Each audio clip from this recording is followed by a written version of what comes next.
Hey, what's happening? What's happening? What's happening, good people? It's your girl KB. You know what I do, and you know why I do it. It is Tuesday morning, January 2nd, and it is 2:41 in the a.m., and I'm in my familiar surroundings, my home away from home. Yes, my office. I'm back to work. You know, it's hard to come back to work after 4 days off. It's like your brain just completely shuts down, and you can't remember passwords, and you basically forget how to do your job.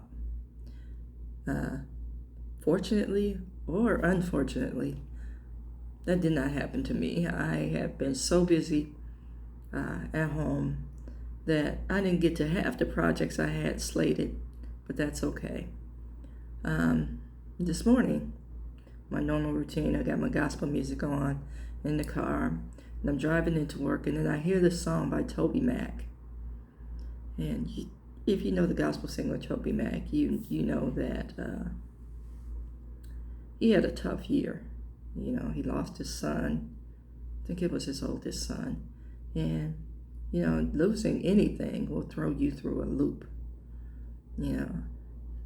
I equate everything to losing my mom now. It's a timeline that begins and ends there. Amen. A worldly timeline, let me say that, because life begins and ends with Jesus for me. But, that is my point of reference as I walk this earthly plane. And again, there is no pain like that. And, the song Faithfully is from the album Life After Death. Death definitely changes you. If you love that person, whether it be actual physical death or relationship death or some kind of major disconnect, your life is forever altered. Amen. I want to keep that in the forefront because people think there's a timeline for grief. People think just get over it, and a lot of times people do just get over it because they're used to controlling the narrative. They have normalized dysfunction. And I need to say that they have normalized dysfunction. They have normalized pain, and they just keep moving. And they never take time to stop and grieve. They never take time to heal. And in doing that, it's from crisis to crisis. That's how life goes for them from that point on. When you refuse to take time to heal, or you believe that you're self-contained and self-sufficient. Let me read the lyrics to this song, and then I'm going to plug in some scripture that also came into mind as I thought about this. Starts off, it's been a long year. It almost took me down. I swear life was so good. I'm not so sure we knew what we had. I'll never be the same man. I'll never feel like I felt before. It's been a hard year. It almost took me down. Then it says, but when my world broke into pieces, you were there faithfully. When I cried out to you, Jesus, you made a way for me. That part right there. You were there faithfully. Some people don't know loyalty. Some people don't know commitment. Some people don't know connection. And we have to stop taking a reasonable facsimile of loyalty, because that gives people permission to continue doing what they're doing because we have accepted their terms. It's like you're either going to be loyal or you're not. You're either going to be committed and connected or you're not. I don't want any half-hearted connection. I don't want to be tolerated.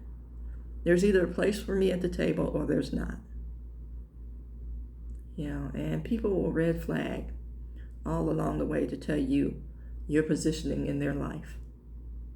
Amen. And unfortunately, that was one of those brutal lessons for me for 2022 and all of 2023. But God was there.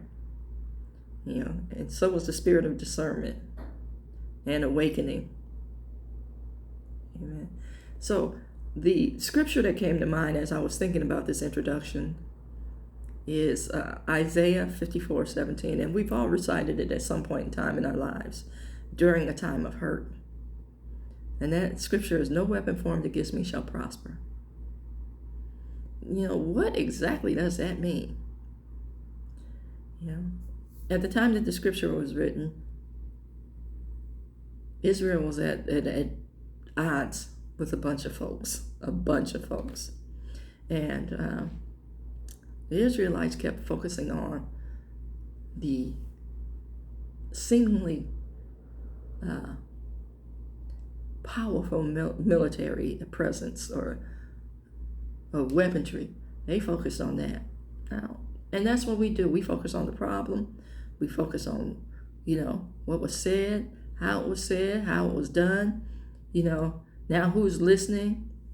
And if you've ever been in one of my groups or been in the presence of my teaching, or if I mentored you, or if you follow any of my videos, you will hear me say, the truth needs no defense. So, that being said, when you hear people hurrying up to tell the story, that's the guilty party. That's the person who is disloyal. That's the person who betrayed, because they're trying to control the narrative. I gotta hurry up and put a story out. I gotta hurry up and say this. I gotta defame this person, or I just stopped mentioning this person, and then when somebody asks, oh, I don't know, they just stopped talking to me. And you never tell the story of why there was a disconnect. And if you do, you're controlling the narrative. Like a cat in a litter box, you've heard me say that. You're busy covering and scratching. Amen? So, what is the truth? The truth is, let God be true. The truth is, between you, the other person, and God. The truth is, what's done in the dark will come to light. The truth is, if you're walking and talking in Christ, you're able to take accountability and you're able to move on in peace. And that being said, when I say move on in peace, that means loving your brother or sister. That means recognizing we all sin and fall short of the glory. That means forgiveness. And that means the true essence of the gospel, which is love. And we keep telling ourselves, yeah, I forgive, but I don't forget. We keep telling ourselves, I forgive, but you don't have access. I forgive, but, this is a boundary. The true essence of love. Now, you can read my favorite passage of scripture, 1 Corinthians chapter 13, which is doable as a human, in our limited capacity. And you can also read the true definition of love in John 3:16, which is also possible on a human level through and in Christ Jesus. Amen. In John 3:16, if you don't know it, God so loved the world that he gave his only begotten Son,